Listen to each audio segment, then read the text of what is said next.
unintended and undesirable consequences of algorithmic decision making and propose a framework to think about it. And that framework is going to build actually quite nicely from some of the things that Michael mentioned. And perhaps we should have coordinated a little bit. It's okay, I got to go first. That's fair. It's not my definition of fairness, but it is fair. And I'm going to discuss this in the context of social media and personalization in general and filter bubbles. So there's some ongoing work with Alex Miller, my PhD student who's seated at the back. I'm going to talk about some of our early work in that area as well. So I'll start off speaking a little more broadly about unintended consequences of algorithmic decision making, propose a way of thinking about it, then dive into the filter bubble problem, and see how that framework might apply there. So as we all realize, algorithms are driving lots of decisions. One report says that over a third of sales from Amazon actually originate from personalized recommendations. Google's algorithms drive a lot of decisions. The algorithm picks what goes in the first result. That gets 33% of our clicks. Algorithms decide who we date and marry. About 50% of matches on Match.com originate from algorithmic recommendation. And of course, on the newer systems like Tinder, everything is algorithmically determined, not 50%. If you look at Netflix, over 80% of video hours streamed on Netflix originate from recommendations, according to data scientists at Netflix. So this is their own study. At Facebook, again, news stories we click on, driven to a large extent by algorithms that figure out which of thousands of posts by people in our social network really deserves our attention. Now, in all these cases, we see that algorithms are driving a lot of choice, and clearly they provide a lot of value, but as Michael pointed out, there's a lot of examples of increasing concerns with algorithmic bias or unintended consequences, ranging from fake news to racial bias in recidivism algorithms, filter bubbles in social media, and popularity bias in algorithmic recommendations on e-commerce websites where products that are being consumed are recommended, and so the long tail doesn't actually get discovered and so on. And so there's many such examples of these biases, and as Kevin mentioned yesterday, there was this article by Kathy O'Neill, who's been a vocal critic of using algorithms for important decisions. And she says, among other things, most of which we don't agree with, because she said there's no academic work on algorithms. But setting that aside, she did say that when computers make decisions, a lot can go wrong. And so the question is, there is a systematic problem. What's a systematic way of thinking about it? And so how do we think about what is driving the unintended consequences? How can we predict the impact, and how do we fix it when something goes wrong? And is there one way in which we can think about this? And so often we tend to focus on algorithms, and I think Michael nicely talked about the pipeline of machine learning, which I think is pretty relevant. And beyond machine learning, if we think about the whole process of algorithmic decision making, modern algorithms, including machine learning algorithms, but also more traditional algorithms, increasingly rely on some data about the real world and make inferences about how the real world operates. Based on that, these algorithms make some decisions. Then finally, people, the users of these algorithms, make choices, and those choices may either be as simple as, do I continue to use the algorithm or not? Or in decision support systems, it is whether I take the algorithm's decision or overrule it and make my own decision, right? And so, and then, of course, the decision creates new data, and as Michael was saying, which creates a new model, and that process keeps iterating. And so when we think of something going wrong, it could be either with the algorithm, it could be either with the data, or it could be the way people actually react to the algorithmic recommendations. But more importantly, I feel it's actually at the interaction of these, and so that's going to be the main focus of this talk. It's what happens at the interaction of each of these inputs. So just to make this concrete, so let's say we look at e-commerce data, and algorithms are recommending what movies you should watch on Netflix, or what news stories you should read on Google, or what products you should buy on Amazon.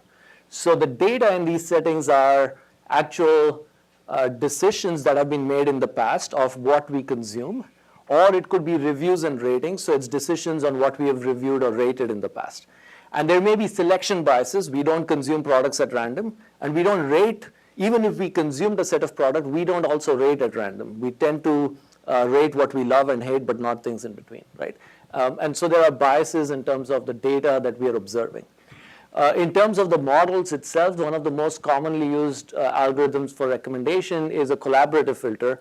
People who bought this also bought this. So it's biased towards popular item. Something has to be bought or consumed for it to be recommended.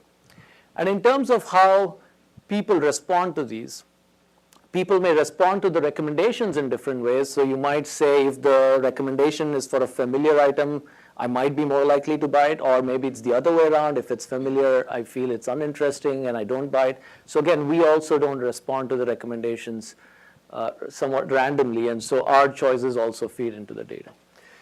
With sentencing algorithms, again, as Michael pointed out, there's biases in terms of actual crimes versus arrest records, right? In terms of how policing is done.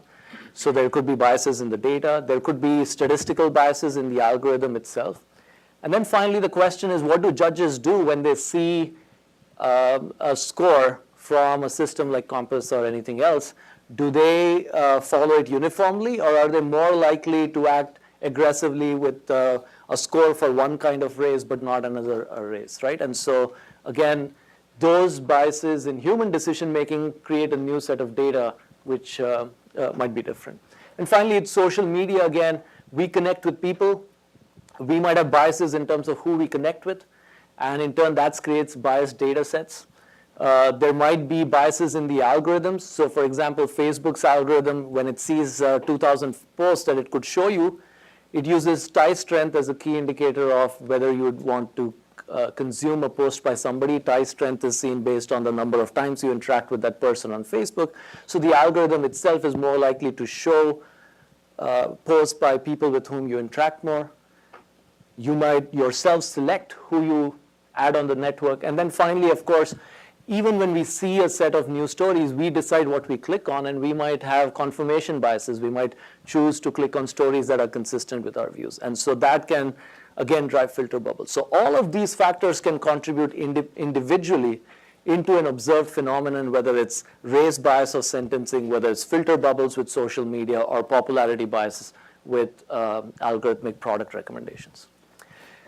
Now, a lot of attention has been focused on the algorithm, as Michael was pointing out, and that's not the full pipeline. Increasingly, we are starting to realize the data matters a lot too. But I'm going to also point out that it's not just the data and algorithms, it's the human being as well. But also, it's not just the data and algorithm individually, it's how they come together. And so that's what I'm going to focus on. We can think about the impact of algorithms as, what does the data do? What do the data do? What does the algorithm do? And how do they interact together? So let's look at that in the context of the filter bubble, which is something that's been in the news a lot for the last year, so I don't have to define it, but just to set context, it's the idea that with personalization algorithms, we have the extreme ability to focus on our own interests, our own preferences, and filter out everything else. And this creates echo chambers. These echo chambers can be particularly problematic when it comes to news and certain kinds of media that forms our opinions and determines how we engage in social discourse in a democracy and so on. Now, there are actually two views on what personalization actually does in terms of these filter bubbles. Now, there's one camp that has been saying, hey, filter bubbles, are an outcome of personalization. This guy, Eli Pariser, he had a book called The Filter Bubbles that talked about this. There was a book, Republic 2.0, that also talked about filter bubbles in media in general, but also talked about personalization as a driver of these filter bubbles. Cass Sunstein was the author of that. Now, there's another viewpoint, and this is a viewpoint that a lot of computer scientists have shared with me, and I've seen it in some of their work, which is that at the end of the day, the goal of the personalization algorithm is to share information among people who might not otherwise communicate. And really, the goal of the algorithm is to expose you to new content and create those connections with others, so it's unlikely that it drives this effect. So the question is, what happens in practice? There's been a lot of theory on this. I've seen only 2 empirical studies, and I'll quickly walk you through that, and then get to some recent simulations we've done to figure out, what happens with data, what happens with the algorithms, and so on. So one empirical study was something that I did about 10, 12 years back with a student, where we looked at personalization algorithms that recommend media we consume. And in particular, what we did was we had data from a music recommendation service, and that was for Apple's iTunes. And what that service would do, anytime you listen to a song, it would recommend other songs that are related or perhaps interesting to you. So for example, if I listen to Giant Steps by John Coltrane, it recommends other songs by Miles Davis, Frank Sinatra, and others. Now, I want to clarify before you accuse me of having good taste in music, this is not a screen capture from my computer. This was from my student's computer. Now, in our data set, we had information on what people were consuming before they added recommenders and what they were now consuming after. So we could do a nice comparison of pre and post, and we had a control group which was not affected by recommendations. And I'll cut the long story short, but what we found was that first, these systems fundamentally alter the kinds of songs you consume. It's not a small change. They actually change the distribution of songs. For example, for us, in terms of genres of music you consume, they do fundamentally change it, and it's a pretty significant impact. Next, we looked at what happens to commonality. I mean, of course, in music, it's perhaps not as socially relevant, are we consuming the same music or not? But the idea is, these kind of personalization might be going on with news and other settings. So that's how we're thinking about it. So the question is, what happens to commonality in consumption? And what we found was, first of all, in aggregate, commonality or overlap in consumption increased. So the way we measured it is, think of a network where users are nodes and an edge connects to users if they have enough consumption in common. Okay? And so we looked at how many edges were created in this network after the recommendation, and there were more edges created, more connections between people. Now, overall, we found that these edges increased, and it happens for 2 reasons. One, people actually find more and more stuff that they like, and so they consume more. And the fact that you consume twice as much and Michael consumes twice as much implies that there'll obviously be more chances of overlap in consumption. But equalizing volume and just looking at the mix of content, we still find significant increase in that overlap as well. So it's both a volume effect and a mix of the content you consume. Now, this increase in consumption or overlap could happen, for example, if similar people consume more in common and dissimilar people actually become further apart, right? So in aggregate, it would get masked. So we looked at clusters of people. We asked, let's look at people who are very similar to each other before the recommendations and ask what happens. And what we found was that both close and far users, meaning similar and dissimilar users, actually overlap in consumption increased. And in this case, the algorithm was, increasing overlap and unlikely to be contributing to social media. Contributing to filter bubbles. Now, another study was done by Facebook. Of course, Facebook researchers studying if Facebook causes filter bubbles, there's a bit of a selection bias potentially, but this is a paper, not a report published somewhere. So this is a paper published in Science. So we'll talk about what they found. So they used data for about 10 million Facebook users for this period, July 2014 to January 2015.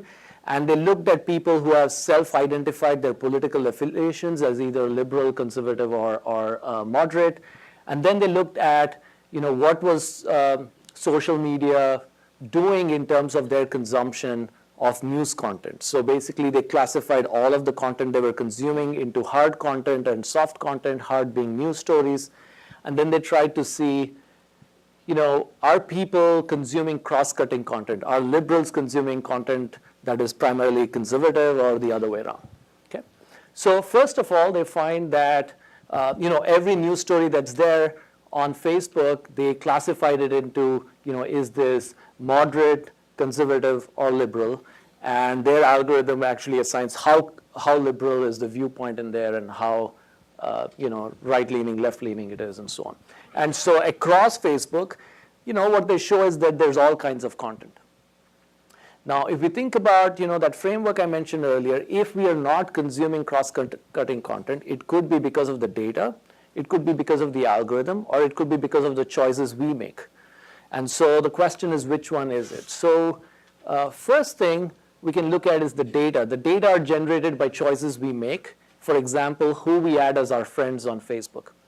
And so they first looked at who are your friends on Facebook. And so for liberals, it turns out most of their friends are liberal, very few conservative friends. For this group over here, conservatives, it turns out most of their friends are conservative, very few liberal, right? And so, part of the problem clearly is the underlying data itself, meaning that choices people have made in the past have created a world the algorithm operates in, which is already highly biased, and there's a filter bubble existing independent of the choices the algorithm makes. And the question is, what does the algorithm do? And then what do the people do in terms of their choices subsequently? And so what they find, well, if you were connected to random users on Facebook, you would consume a lot of cross-cutting content. But because you're not connected to random people, the amount of cross-cutting content you consume is lower. The algorithm makes that worse, but not by a lot. The algorithm is actually going with the data chosen, meaning your choices of friends. And then eventually, if you look at the choices people make, what articles do you click on? That makes things worse, much more so for conservatives and liberals. But bottom line, their message was, hey, it's not our algorithm, it's the data.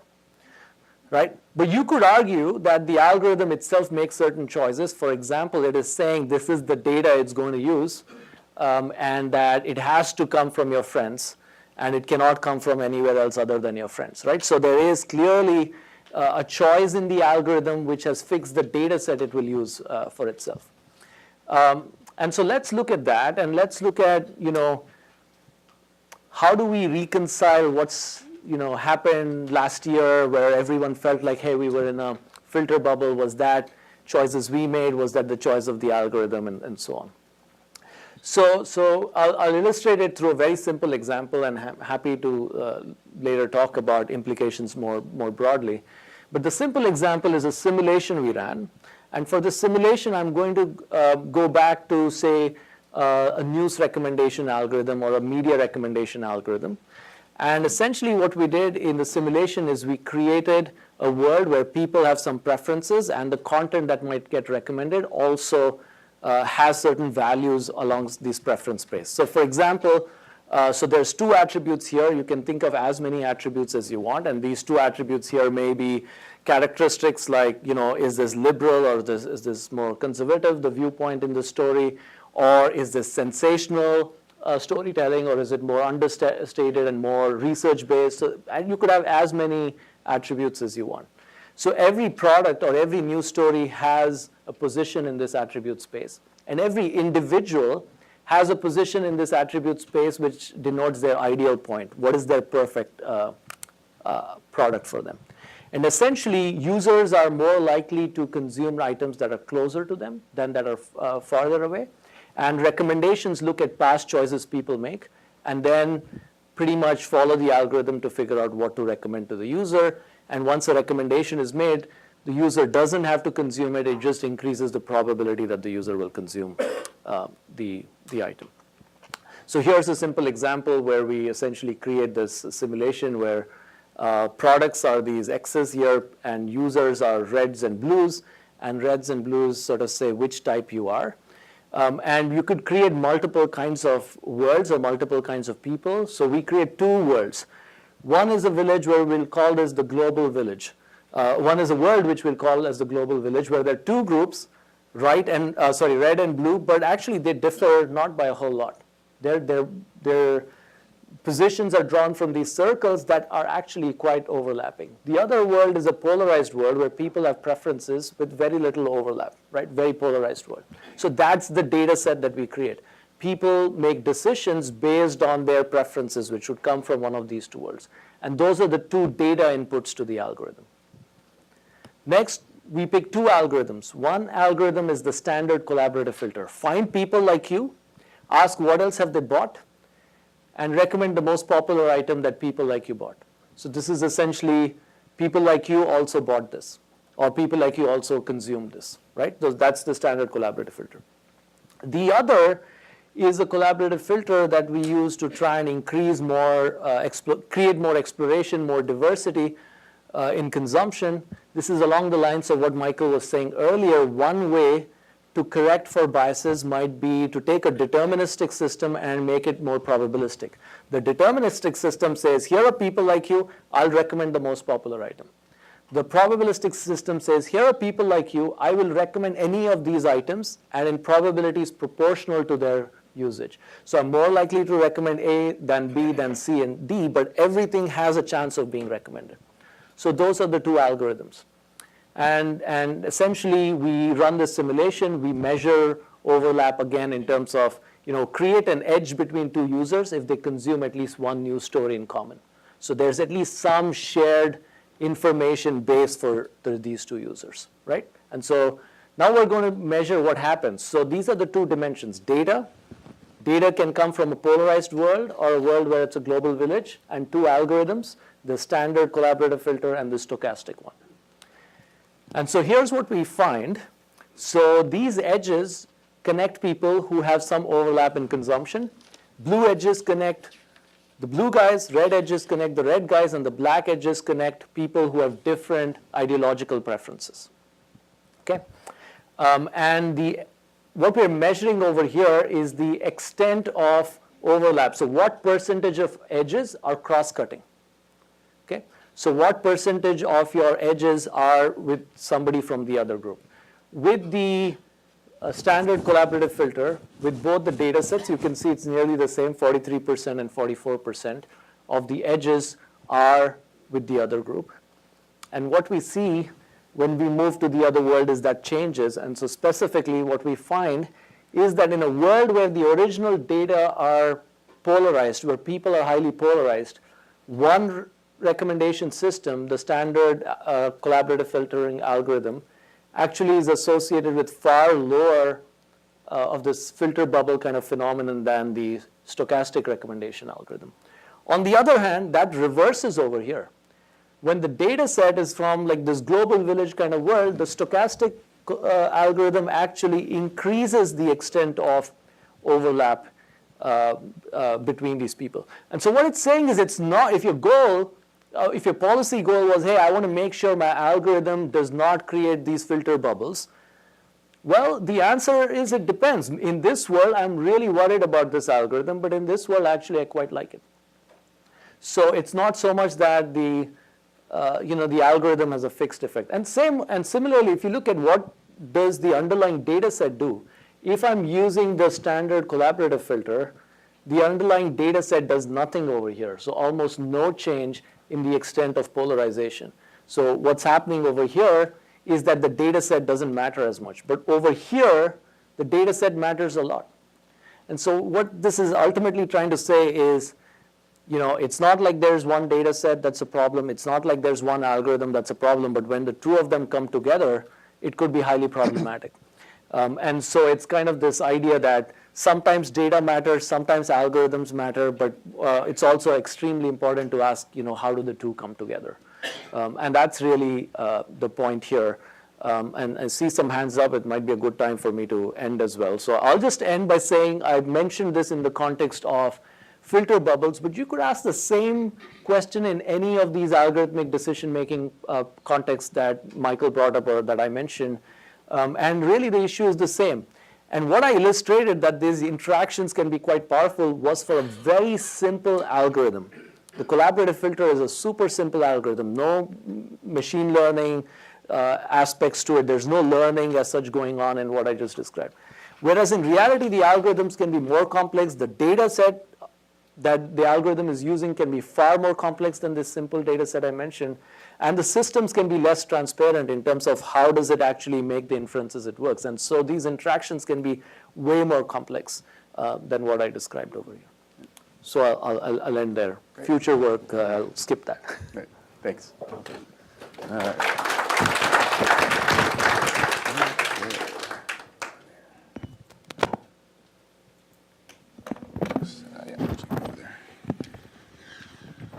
Great. Okay, now for something completely different. I'm going to talk about algorithmic power, but in a somewhat different way. And what I realized actually yesterday was that part of what's motivating me here is thinking back to the experience that a lot of us had looking 20 years ago at the growth of the internet and all these new services and companies and ideas, and feeling in hindsight that in many ways we got it right.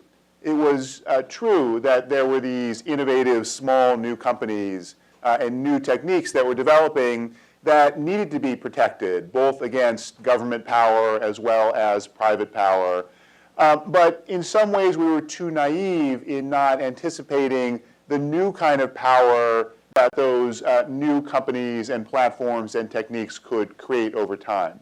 And so I see something similar potentially emerging with a new kind of algorithmic power or algorithmic governance. But I want to start with a riddle. What's the best way to burn several $1 million? Traditional approach is you get stacks of $100 bills, cover them with gasoline. If you're on the show Mr. Robot, you put on this modern-day Guy Fawkes mask, stand in Battery Park, and light a match. But there's another way to do it that turns out to be considerably more effective. If you're DevOps 199, who's a GitHub user, you issue a function call that gives you control over cryptocurrency wallets, holding currency for people, and then issue another call that basically disables all of those wallets, instantly rendering $150 million worth of currency irretrievable. It's like it's in a bank vault, but the key is gone. As of right now, it's essentially permanently gone. Now, maybe not so permanently as I'll get to. But that's a lot of money. And that's certainly something that should give us pause in terms of the potential downsides or potential problems of algorithmic systems. Because when we talk about machine learning, we're talking mostly about techniques to guide decision making. But the technology that I'm talking about is a set of algorithmic techniques that can actually construct organizations and can actually enforce decisions and transactions, and that, of course, is blockchain. Now, people, yes, of course, now we get some hisses and rolling of eyes. I am not going to make any prediction about the price of Bitcoin. I'm not going to recommend the hot new initial coin offering that you should put your money in. Very clearly, this is a technology that's overhyped, that's immature, and yet one that looks a lot like internet technologies, again, in the early 90s, when you could see the potential. You could also see that they weren't entirely ready for prime time, but they were foundational. Internet technology, basically the idea that you could connect networks in this open and scalable way, was something that a lot of us in academia and a lot of people in the private sector and in the entrepreneurial community saw as a foundational advance, that even though at the time we were talking about it was something that was basically being used by small groups of geeks and entrepreneurs in small parts of the world, but something that, if it got traction, could be utterly transformative to every company, everywhere, and to daily life. Blockchain, in many ways, is a technology that has a similar kind of potential. We don't know if it will reach a similar level of influence, but it is similar in that it is a foundational open technology, not just for connecting systems for messaging, but for connecting value. And it's fundamentally a governance technology. It's an algorithmic technology for governing and managing activity. And so now is the time, even though it's way too early, even though there's very high uncertainty about how many of these things are real, which direction is the technology going to go, this is the time to start thinking about some of the potential problems and try to think about some of the potential responses. So I'm going to talk about this in a fairly preliminary way with more questions than answers, but to try to put some of these on the map and think about them within this context of algorithmic decision-making and algorithmic power. Blockchain, you've probably seen some of these statistics, starting with Bitcoin, but there are now several thousand of these cryptocurrencies. Aggregate market cap, if you just count up the amount of currency in circulation, somewhere around $200 billion, not a small number. Roughly 1,000 companies have done these initial coin offerings where they create their own native cryptocurrency token and sell it to investors, generating this year about $3 billion, substantially more than all the venture capital money that's gone into the space. And to me, also very interesting and very important, it's not just a bunch of crazy startups and a bunch of crazy developers. Enterprises and governments seeing the value here as well. This study from a couple months ago from Jupiter, 60% of large enterprises, by which they mean 20,000 or more employees that they surveyed around the world, seriously considering or implementing this technology. Now, the technology they're implementing is not exactly the same as the one some of the startups are implementing. I'm going to, for now, elide some of these distinctions. But they're all responding to the basic potential of a technology that creates a common view of information. This is a record-keeping technology. And record-keeping is foundational to all of capitalism, among other things. So a new way to engage in shared record-keeping across organizations and across trust boundaries is a tremendously powerful thing, and one that we should pay attention to. Very much in some ways like the internet of the 1990s. What is this technology?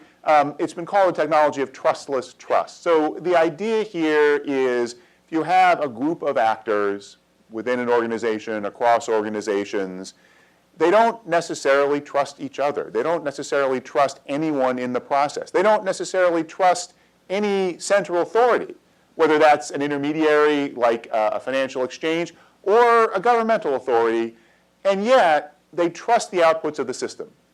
So that means with something like Bitcoin, you can trust that the Bitcoin balance you see associated with your private key is accurate, even though there is no central ledger you can look to. You just have the confidence based on the algorithms, based on the way the system works, that everyone is seeing the same information. Technically, that's called consensus. It's a process of getting the nodes in these networks to come to agreement about the state of the system. And there are various different ways of doing it. Broadly speaking, one approach, which is what the public networks like Bitcoin and Ethereum do, is now being called cryptoeconomics, combination of cryptography and economic incentives. This is the process you may have heard of with proof of work and mining and so forth on Bitcoin, where even though the actors that are verifying information are self-interested, the best strategy for them is to validate truthfully. Because if they do that, they maximize their chance of winning a reward, which is to actually get Bitcoin or Ethereum for being the one to validate a block of transactions. That's one approach. The other approach that most of the enterprises use involves a kind of thin layer of identity. So not anyone can operate on the network. There's some verification of who's on the network. But then once people are on the network, there's still decentralization. No one actor has control. There are various different structured voting algorithms. This goes back to some well-established research in Byzantine fault-tolerant algorithms, which people are coming up with new twists on. But doesn't have the same degree of pure decentralization as the public networks, but still allows decision-making with no one actor in control. And this gets even more powerful because these are computers that are processing things all the time. So a transaction on one of these blockchain networks is not necessarily just move a certain amount of Bitcoin from this key to that key. It's a program. It's a small application. which in theory could do anything that we could code into an application. Now, there are all kinds of practical limits on doing that, scaling it and performance and so forth. But basically, this mechanism called smart contracts is a way of creating these self-executing applications on these decentralized networks, and then they self-enforce the transaction. There's no one that decides whether to enforce, and there's no dispute resolution on the network after the fact. Now, the way that these systems avoid any central control is immutability. So once something is recorded on the ledger, it cannot be rolled back. It cannot be changed. There's no super actor who can come in and say, no, that's a false transaction, give the money back. There's no government that can issue a court order saying reverse that transaction. It can issue an order maybe to individual actors to go do another transaction that sends the money the opposite direction if it's just a financial transfer. But there's no way to alter the ledger. It's basically tantamount to censorship or tampering for any actor to try to change what's on the ledger. And fundamentally, this works sort of like Odysseus in the Odyssey, where in order to protect against the siren's call to get him to dive into the water and drown, he had his men tie him to the mast. And then he had the men put wax in their ears so that when the siren call came, he himself physically was incapacitated. He couldn't respond. And when he kept calling out for his men, untie me, they couldn't hear him. So ex ante, ahead of time, he incapacitated himself because he knew at the moment that he would not have the power to respond in the way that he wanted to. Choosing to use one of these blockchain networks is somewhat similar. It's agreeing to an algorithmic structure ahead of time that precludes the notion of some central authority. And that it has interesting parallels to some of the challenges that we see with machine learning. It has the parallel in this division between the ex ante and ex post activity. Instead of the human at the end of the process making a decision, you get a loan, you don't get a loan, we build algorithms and models and apply data to them and use those to train to make the decisions. In some ways, it's similar to this blockchain approach of building in the logic of the smart contracts and then setting them free, as opposed to relying on something like a court to do dispute resolution after the fact. And there's similar kinds of problems that come up. So one is that, and this relates to some of the stuff that Michael talked about, and I think we'll hear about in the next group as well, some of the things that are relevant are outside of the system itself. So that involves things like, for example, biases in the data sets that Michael talked about in machine learning. In the blockchain case, the problem is this is a very powerful trust engine. It lets you trust that what was recorded on the ledger is actually what is on the ledger, and what you see is accurate, and what was put on the ledger tells you nothing by itself about whether that information is true. So let's say that there's a blockchain-based system for land title registration, application that's being tried out in lots of places in the world. That will ensure immutably that the land transfer recorded on the blockchain is what everyone else sees when they go and look at those land title records. That itself, however, does not tell you that it's a truthful registration. If you get some corrupt officer at the local land office to let you put on the blockchain a false land transfer, the blockchain will just happily record that immutably and make it impossible to change. So there is this problem of things that will happen outside of the system that are human-based activities. The question of intent also sometimes comes into play, as I'll talk about in a minute, which the technology itself can't solve just by recording immutably. The second issue is that there is this disconnect between the inputs and the outputs. So in the machine learning case, that's some of these notions of inscrutability, where we can see what the results are, but difficult to say, well, did the algorithm make this recommendation because this person was black? Turns out to be complicated for the reasons that Michael talked about technically. Similar issue in blockchain, except it goes the other way. There the question is prospectively, if you build one of these smart contracts, these programs that then make transactions and engage in activities on the network, do you know what they will do?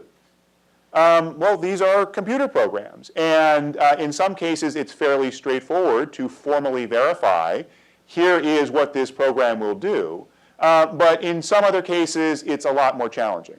And so there's a lot of work going into thinking about when can formal methods be used to understand what the actions will be of these smart contracts in the wild. So some of this is just applying that state-of-the-art knowledge on formal verification.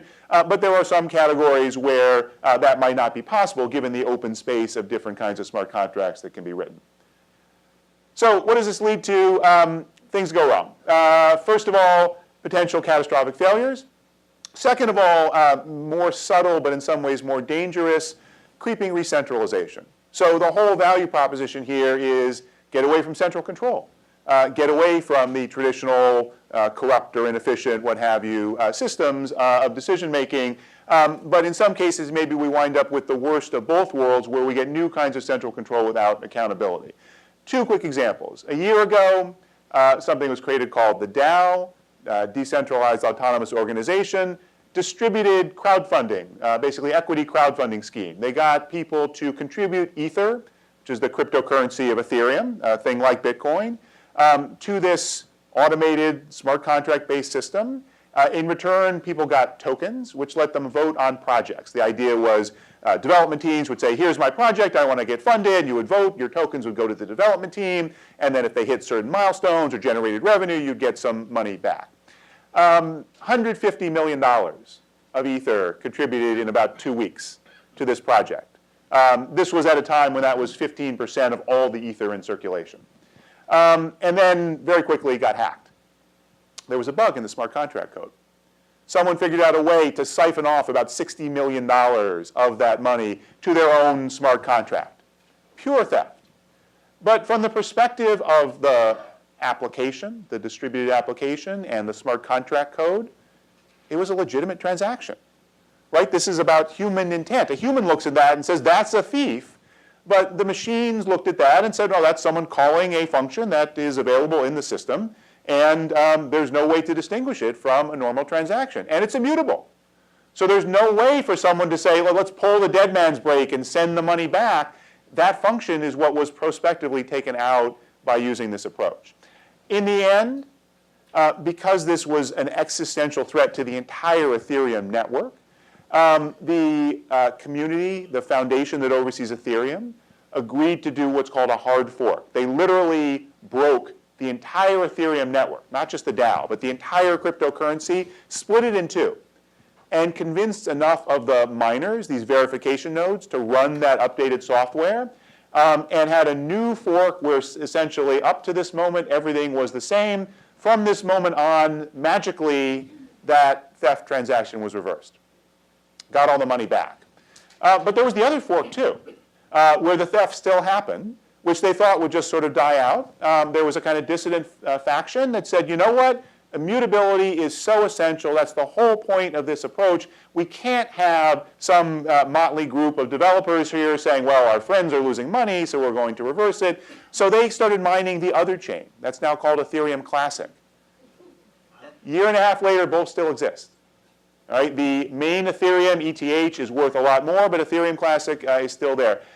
So this is, in some ways, craziness, but shows the kind of problems that you get into in these situations. Now, forks are not inherently bad. A fork is a well-understood concept in open source software development, and the fact that networks can fork do provide potentially a valuable form of governance, but not in this kind of chaotic, misunderstood way. So the question then came up a year or so ago when this happened. Well, all right, we did this, we got over it. What's going to happen the next time something goes wrong? So the next time something went wrong at this scale was a couple weeks ago. This was the DevOps 199 example. There's something called a software wallet that holds your cryptocurrency keys for your currency. This is a wallet for Ethereum, which is being used for a lot of these ICOs. Company called Parity, run by the CTO of the Ethereum Foundation, so you would think would know what they're doing. They didn't. So bug in the code.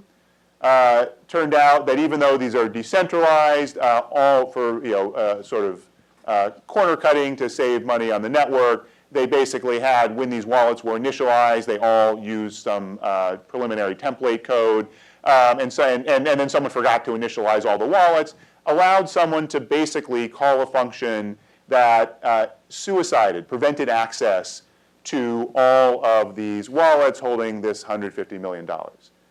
So the question is, okay, now what? Do we do another hard fork now? And then if we do, then what about the next time and the next time after that? Clearly, this is no way to run a railroad. So how do we get out of this? So what I'd like to suggest briefly, and I don't want to take too long, is just as in the privacy community over the last several years, the idea of privacy by design has gotten a lot of currency. We need to think about, in these blockchain networks, governance by design. Now, privacy by design has lots of problems. It's somewhat vague and so forth. But the basic notion that privacy is not something that just sort of happens at the end where sort of the system gets built and then the privacy people sort of think about it, that clearly doesn't work. This is something that needs to be fundamental to design processes at every stage. And similarly, in talking about these algorithmic fairness issues and other algorithmic problems with machine learning, this is not something that can just be done at the end. It needs to be thought about all throughout the process. In these blockchain networks, governance needs to be something that applies at every stage. The blockchain networks tend to think about governance just at the first level of the integrity of the ledger. This process of consensus is a governance process based on the algorithms of the network. It's actually fairly tough to do it well. Bitcoin has been very successful, but there are other systems that haven't been. But that's only one piece of it. Again, that only gets you the fact that what gets on the ledger stays on the ledger. There are three additional levels that are important, and I'll do each of them very quickly. One is, well, what if you need to override the rules? So that's things like the parity wallet case. Well, we all agree that generally speaking, money shouldn't be reversed, but this seems like a very good case where that should be possible. And I think about that a little bit like, for example, fair use and copyright, where we all agree that using a protected work is infringement, but there is a set of circumstances that, at least under US law, is recognized that is an exception to that. Now, very problematic in process and so forth, but at least conceptually, it's this idea that there are some escape hatches that need to be built into the system. Second situation is, well, maybe it's not just an escape hatch, a situation where the basic rules need to change. Because again, if everything is hard-coded ahead of time and everything is immutable, how do you evolve the system? How do you change the basic rules when circumstances change? And finally, then, what's the governance of the governors, the structures of people and organizations that manage these things? And the last thing I just put in here, ruminating on the conversation that we had yesterday and some of Yochai's presentation and so forth, we need to not be too afraid to think about the different actors that can be part of the conversation here. And that even though this blockchain technology coming from Bitcoin comes from a very libertarian perspective, if we are talking about building systems that work and scale and avoid some of the kinds of problems and dangers that we have seen very broadly with internet platforms, we need to talk about what can be done technically. We need to talk about what can be done collaboratively and collectively by communities and by non-governmental sources. But we also need to think about what role there is for state and regulatory actors here. So very quickly, the override situation. This is the idea that there's got to be escape hatches, which again need to be built in ex ante to figure out, well, okay, if there is this, for example, you're doing this distributed crowdfunding system, maybe there needs to be some scenario where what if a thief does steal the money? Now that can't just be, well, we're going to give this person who runs the foundation a veto, because then that's creating a single point of failure. So various kinds of political and bureaucratic mechanisms to cabin that central authority. But I think it's naive to think that for the wide swath of situations where these systems will be used, that can be avoided entirely. The second one is updating the rules fundamentally. This is where Bitcoin has run into trouble. The Bitcoin network is wildly overloaded. The costs, the transaction fees have skyrocketed because the network can't keep up. And there's a bitter dispute about what to do about it. Everyone agrees it needs to be updated in some way, but there's one developer community that thinks one thing, there's groups of miners that run these verification nodes think something else, and they've been at loggerheads. There have been various forks and proposed forks. There was a fork that was supposed to happen just about a week ago that got called off because it didn't have enough support. All kinds of chaotic fighting within the community, which perversely has given disproportionate power to certain actors. In some ways, people look at this and say, well, it's great, it's decentralized, right? No one can force anything through because it's decentralized. But you look at how the discussions are going, it's increasingly a small number of actors who are driving all of the decisions. And they're not necessarily the actors you would think. So Jihan Wu runs a company called Bitmain, largest mining operation, mining pool network in China. So controls the biggest chunk of Bitcoin mining, the computers that are actually processing the transactions. His company also makes the ASICs, the chips that are most widely used by these mining systems. He has a particular view about what Bitcoin should be based on he's running a company that's making, it seems like, at least several $100 million a year on these mining processes. And if you look at, though, the vision of Bitcoin, the idea that someone like that would have this disproportionate impact over decisions of the system is wildly inconsistent with the vision. So there is this possibility for these kind of subterranean authority figures to gain power without accountability. So what do? Well, again, we can learn from open source, commons governance mechanisms, ways to implement good governance on these kinds of actors, and potentially do some of it on the network itself. So there are a variety of blockchain systems being developed. The best known one is this thing called Tezos, which actually ex ante build into the blockchain code, the consensus mechanism, the possibility to change it, typically through some voting process. So based on how much of the currency you have, someone can propose a change, let's say increase the size of the blocks on the blockchain, for example, and then the network has some mechanism to allow decision-making on the chain through the algorithms, and then if something wins, to have it actually implemented in the system. That creates a lot of efficiency, but also creates its own set of dangers. So Tezos itself ran into some of these dangers because they didn't deal with the higher level governance problem. Tezos did one of these ICOs, at the time most successful one ever, $230 million they raised. And they set up a nonprofit foundation in Switzerland to control the protocol, to oversee the network. And they also had a private company of the developers, mainly a husband and wife. They ran the development and had the intellectual property, and set up a regime where the foundation controlled the network, they controlled the money, and they were going to buy the technology from the developers once it was ready. And then very quickly, the two sides got into a fight. The development team basically decided they couldn't work with the guy who was running the foundation. He had to be removed. Exactly what's going on and why is not entirely clear. But they basically got to the point of saying, we can't build a system for this foundation. The foundation, of course, which has the now $400 million at current value of cryptocurrency, doesn't have the technology to build the network. So this is a classic kind of human governance problem. And shows that even figuring out good technical ways to do the governance on the network doesn't necessarily overcome that problem. But again, governance is not a new question. It's a hard question. It's one that we've dealt with a lot on the internet.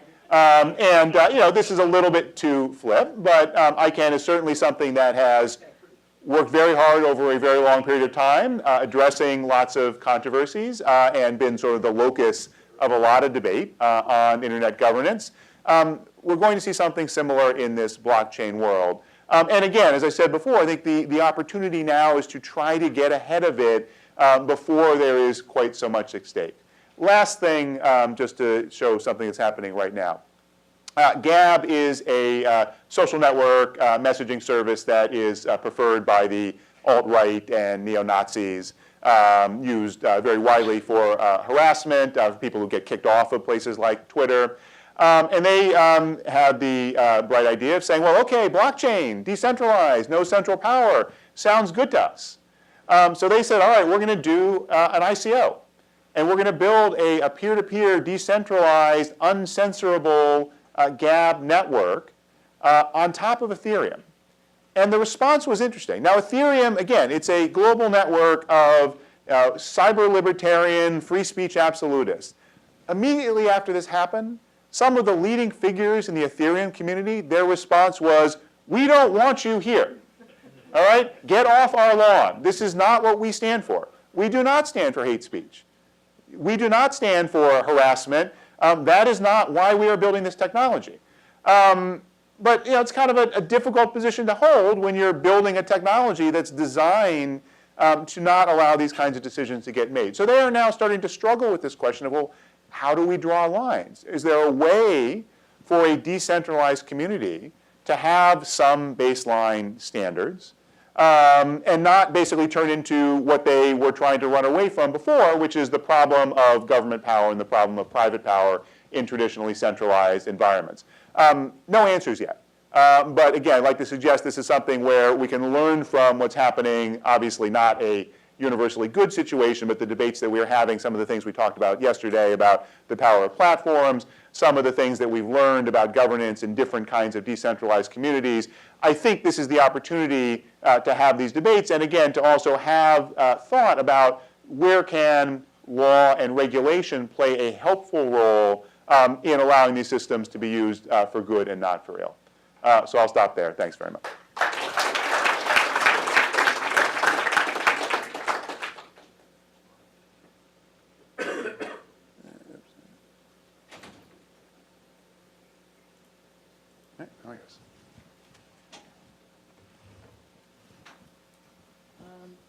Can people see me if I just sit, or should I It's up to you. stand? I'll sit so I can look at my computer. Okay, good. Knock it over.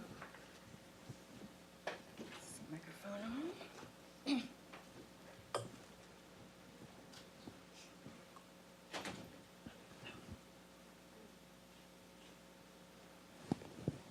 You know what, I'll just come back. We might as well come back over here for the Q&A.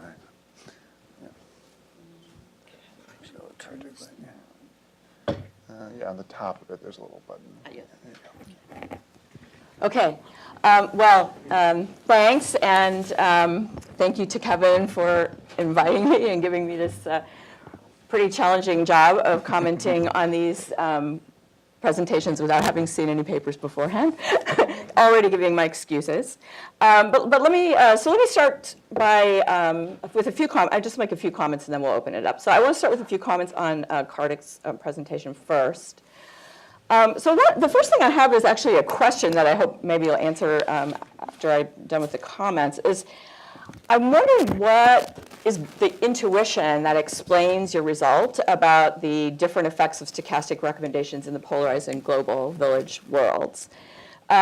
So I think one possible understanding, and I'm not sure how your worlds were designed, is that really this is just about less dispersion in preferences to begin with. So when you have a more polarized world, you have fewer moderates, which means fewer people who are kind of willing to try something different.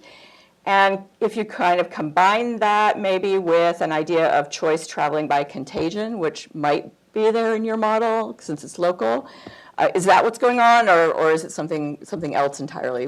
I think it would be really helpful to have an intuition about what's going on because of very interesting results.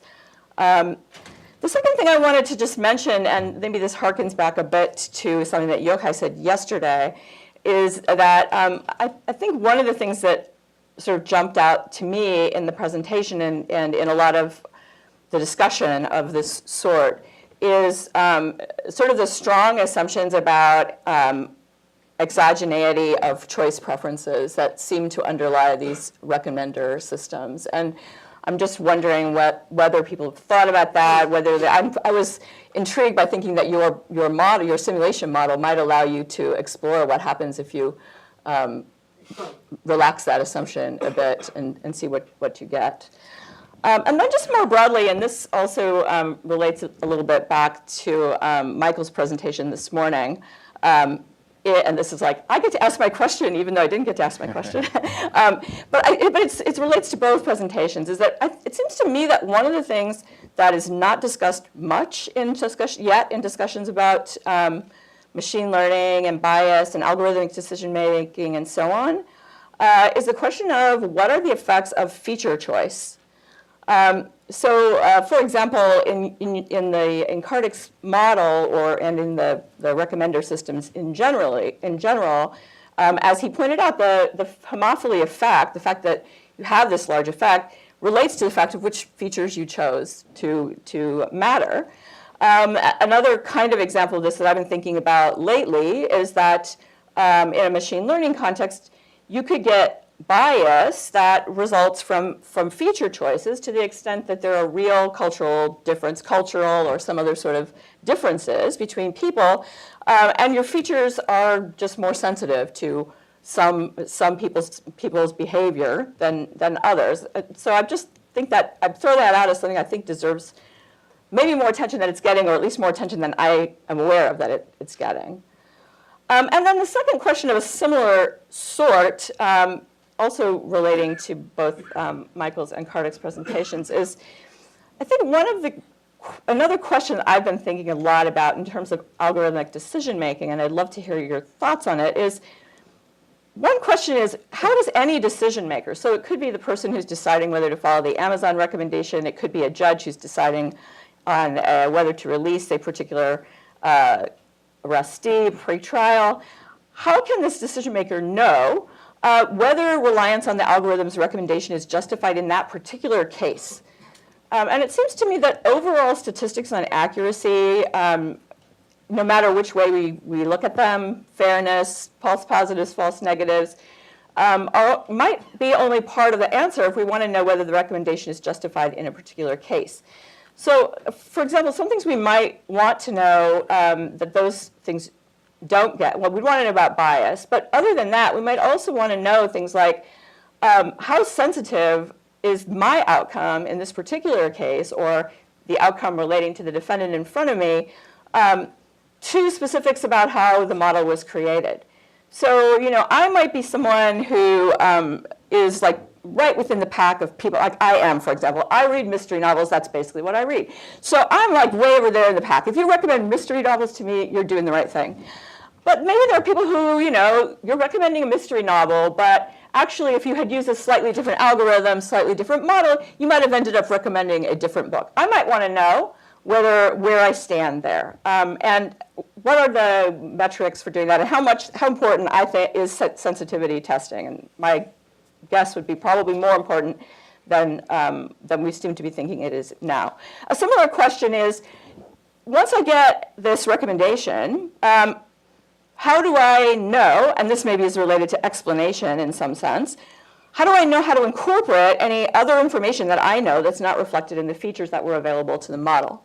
So I know things about my own preferences for books that might not be reflected in the model. Perhaps a judge has access to information in a particular case that's not reflected in the model. How do I know how to put those things together?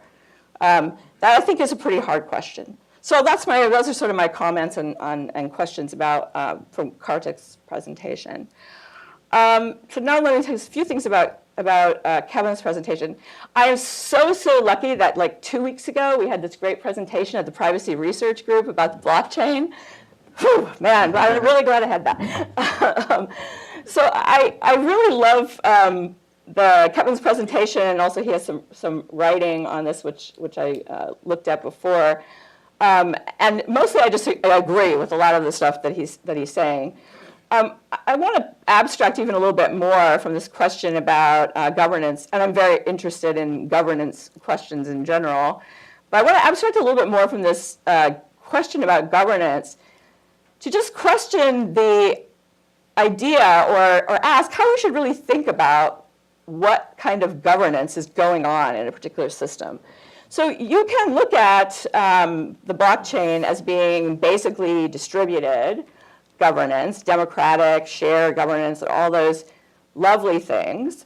But you could also look at it from a very different perspective as basically authoritarian. So the programmer, whoever programs the code, sets what happens. So we have kind of a programmer king model of governance, perhaps. Or maybe because we have lots of different programs made by lots of different programmers, it's not so much a programmer king as like a programmer mini kings, but if those mini kings tend to have particular shared features that affect the way that they approach their programming, then maybe we have something more like an oligarchy, expert rule, something like that. Or another possibility, because of the way in which, as Kevin pointed out, your influence depends on things like, how many servers you're running on the blockchain. Maybe we shouldn't be thinking about this as at all like democratic governance and much more like corporate governance of shareholders. And maybe that is a kind of analogy that we should be thinking about. And certainly there is a lot known in the legal community about problems that can arise there, how to try to handle them, and so forth. And so that leads me to a comment on the governance by design proposal. First of all, I have to say that I'm a little worried about this just because of the experience with privacy by design, which I think has not been a huge success. And the reason it hasn't been a huge success is the same reason that there could be problems with governance by design, which is that part of the problem with privacy by design is that who is doing the designers? We still have an issue, and I know you recognize this too, of who are the decision makers. So the basic problems are about legitimacy and power. Who's making the decisions about governance? And these are really sort of, to me, in my mind, seem like very classic administrative law problems about how do we deal with the relationship between democracy and expertise. We need expertise in a lot of contexts. How do we combine that with democracy? And there are no simple slam dunk responses to that, but it is an issue that's been discussed a lot. And also, I think a comparison with open source is quite interesting too, because in studying commons governance, which is something that I've been doing for a while with Brett and Mike, who I think are both here, one thing you can see is that commons governance can be great, but it's not necessarily great. It depends on, again, who is governing it. In open source, in fact, governance structures are often extremely centralized. When you talk about actual power to, say, commit things to a new version and so on like that. So the role of that wide, huge group of people contributing is still, first of all, mostly only programmers, and even then, mostly what they're doing is saying, hey, I found this problem. So even commons governance isn't magic and usually requires governance structure. So this actually leads me to my final thing I wanted to say, which is really kind of, in a way, repeating Helen's question from yesterday, kind of the plaintive, why don't they listen to us? Law has been dealing with these same issues forever, right? It's the rules versus standards problem. It's the question about when should intent matter, when should it not. It's limitations on when we require specific performance of contracts. It's the idea of efficient breach, so on and so on and so forth. So why have we done such a bad job of sort of communicating the fact that we've been thinking about this stuff and sort of what we have learned over all these years to the people in the technology community? And I think we could easily say it's all their fault. They're a bunch of arrogant techno-libertarians.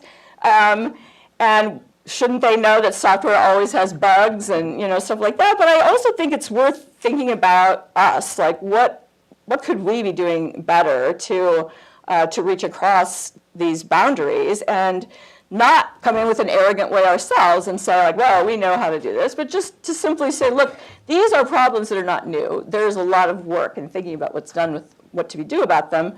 Maybe we should try to learn from each other on that. So those are my comments. And at this point, I don't know if you guys want to respond at all, or we'll just open it up. I want to get some. Let's open it I up. don't know where the microphones are. Let's see in the back. So yeah. You want to pick? Yeah. So let me launch by saying I'm sort of a trade association standards person in some of my career.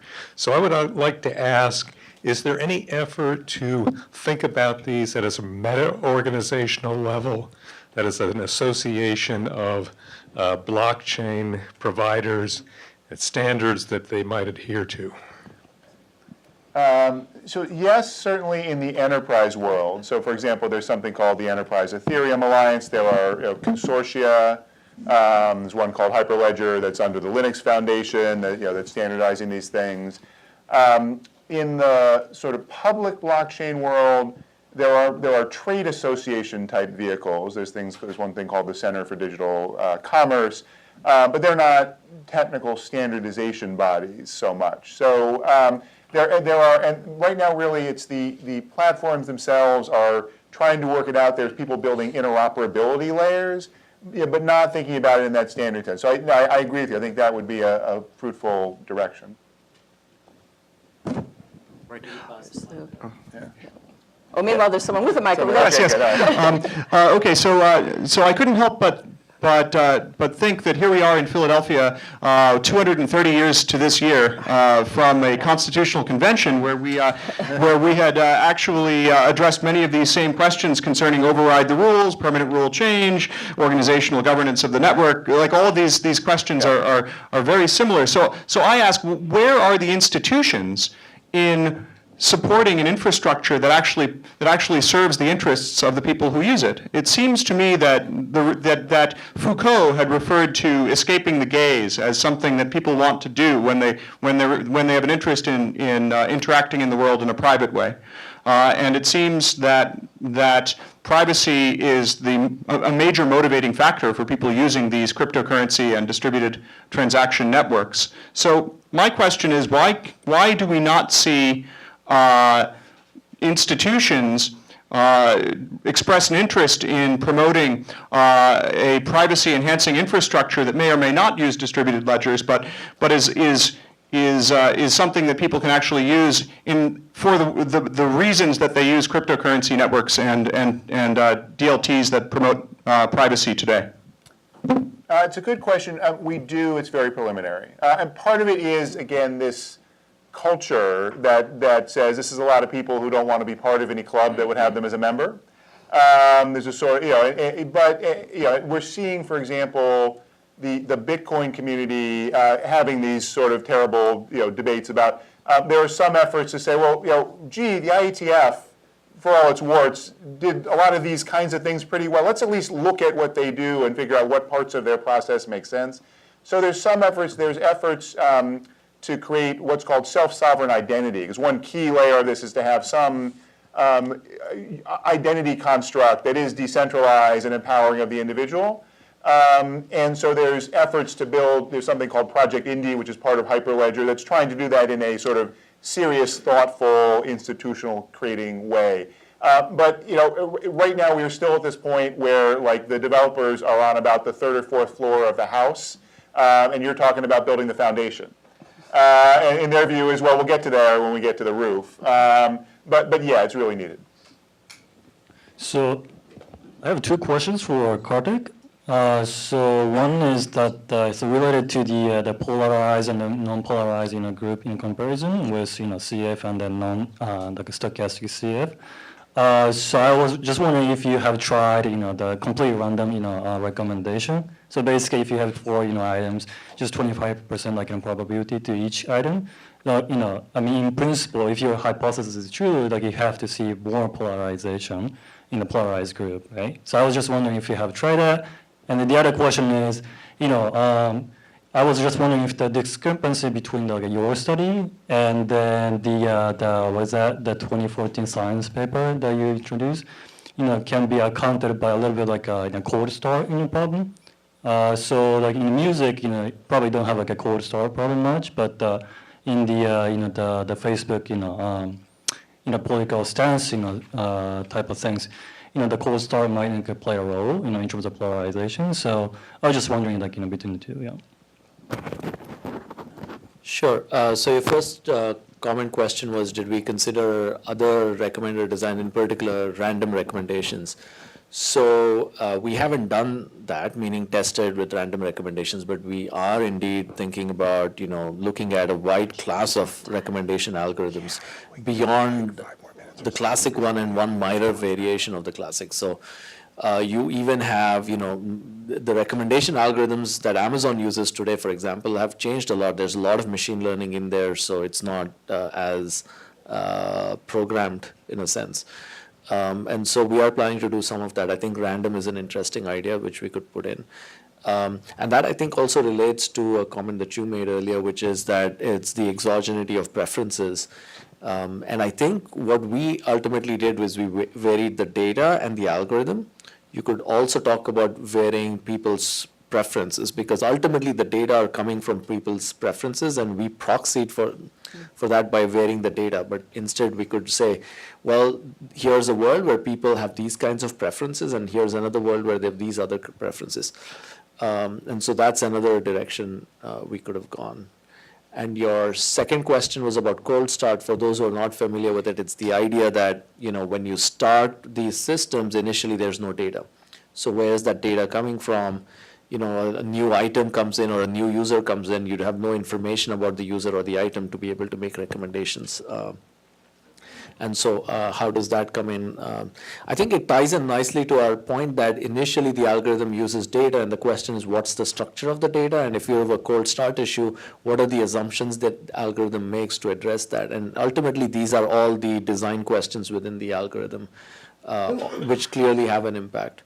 And we were mainly focused on trying to demonstrate through a simple example that ultimately that algorithm and the data, they can interact in very counterintuitive ways. So for Kevin, I've got a question.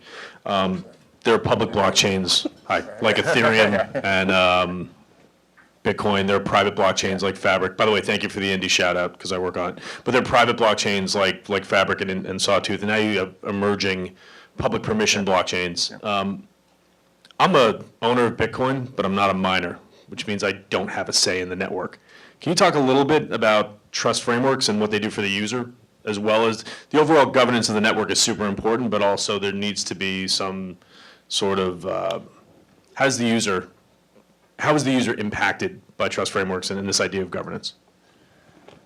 So no, it's a very good question. And most of these trust frameworks don't really conceptualize any role for the user, except to the extent they think of the user as a holder of coins, and that basically gives you voting tokens and power in the network.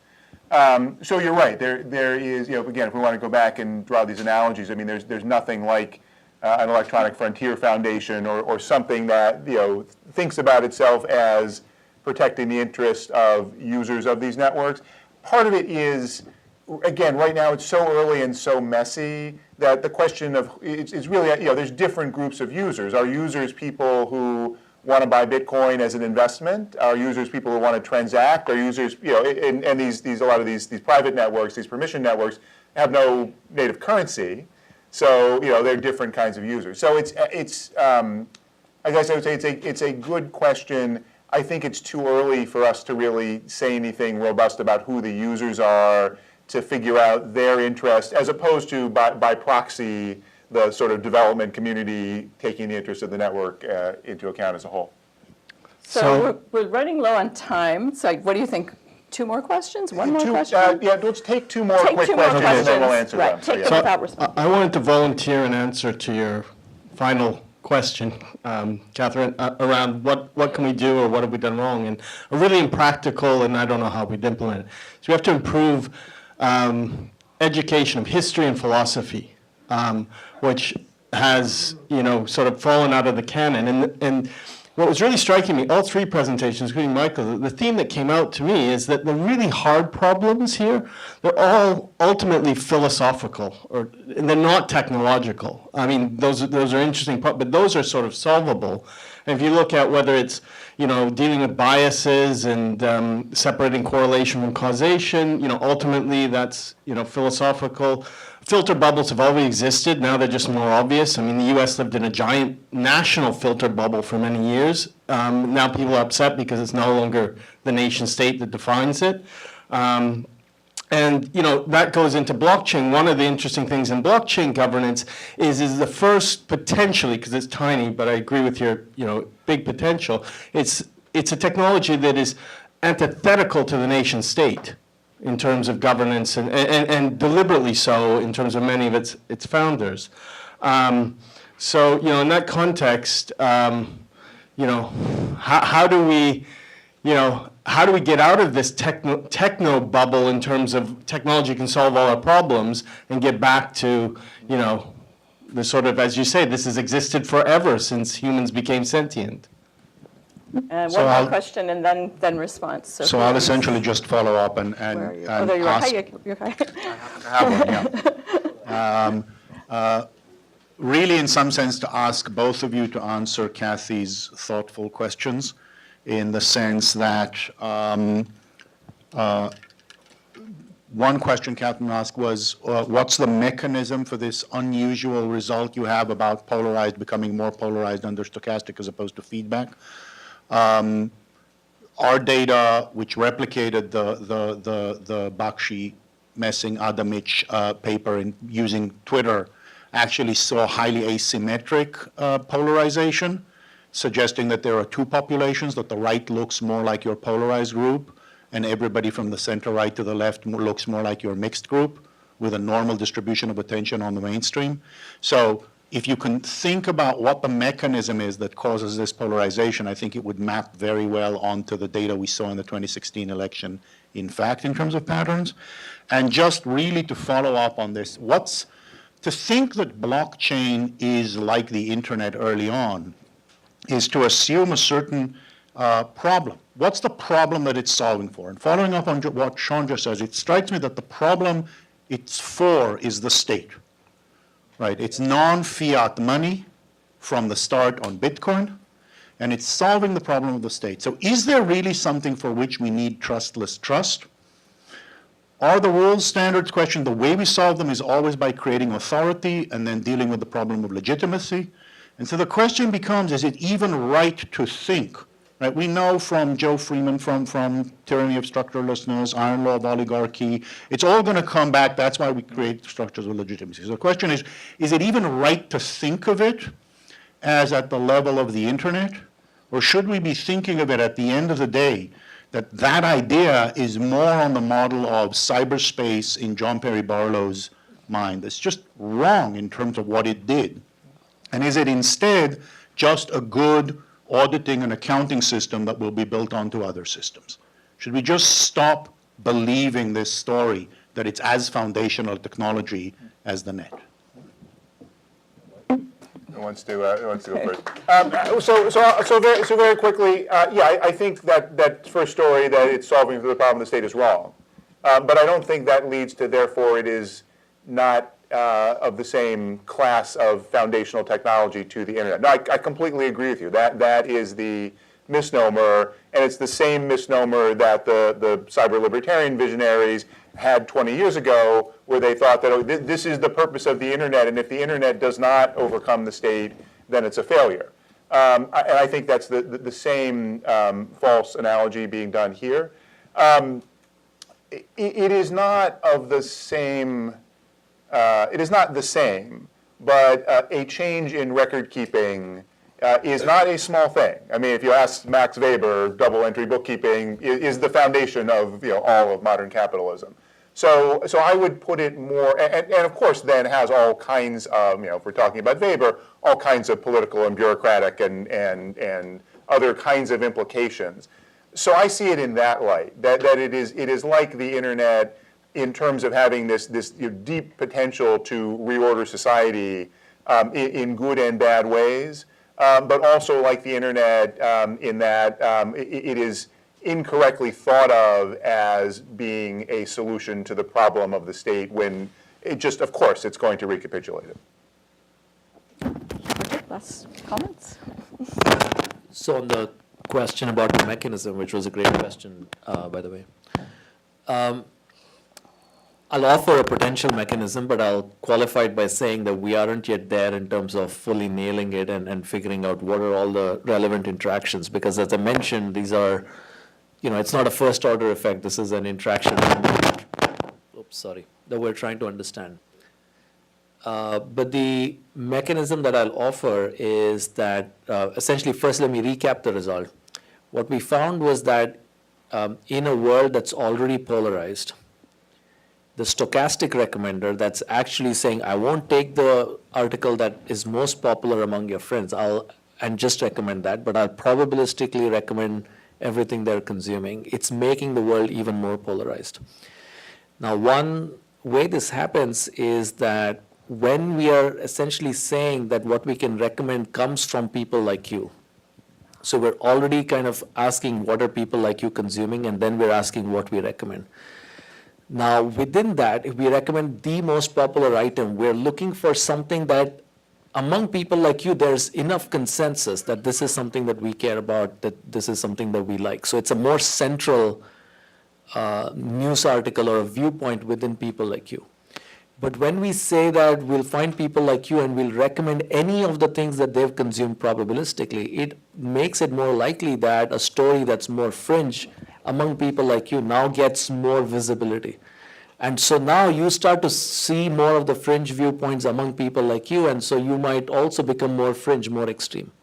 But on the other hand, if the initial world you're in is in a global village kind of world, people like you, it's a global village. Everyone's consuming a lot of cross-cutting content already. And so you ask, what else are they seeing? Not just the most popular item, but also what else are they seeing? It's not these things at the extremes, but it's something else that's also a new viewpoint, but perhaps not the central viewpoint.